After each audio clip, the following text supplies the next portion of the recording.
Eh, para saan yung baby ka? Nag-graduate ka na eh. Gusto ko makapasok ka sa munisipyo.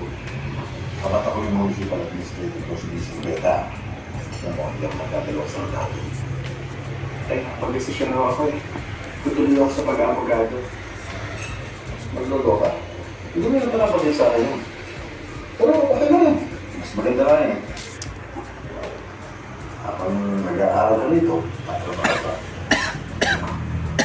Saka, mas mabuti nga rin dahil hindi ko lang dahil kagastos.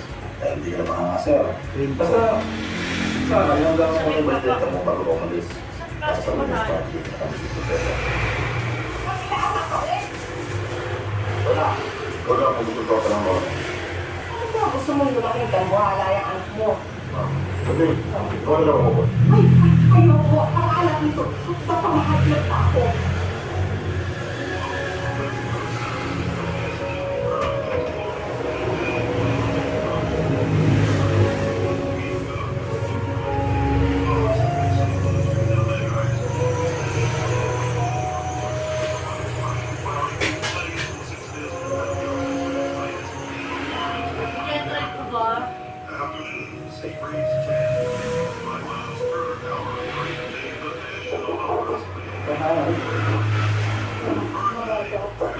Si Andrew, sunod sa school ba? Gagawin, dadaanan na ni college dahil ng mama. Oo. Kasi yung binabayad natin sa school, mas kung pagpapalit mga sa personalin. Kaya mo na, pista ka extra tulog ng bata. Ay, nako. Masyadong ini-spoil ang mga bata, kaya yan, lumalaking batukan. Ano magiging future niya dito sa Amerika?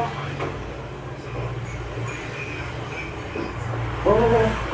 Tingnan mo na, ayun na yan. Sige na, matulog ka na. Ako na natapos yan. Sige, sige.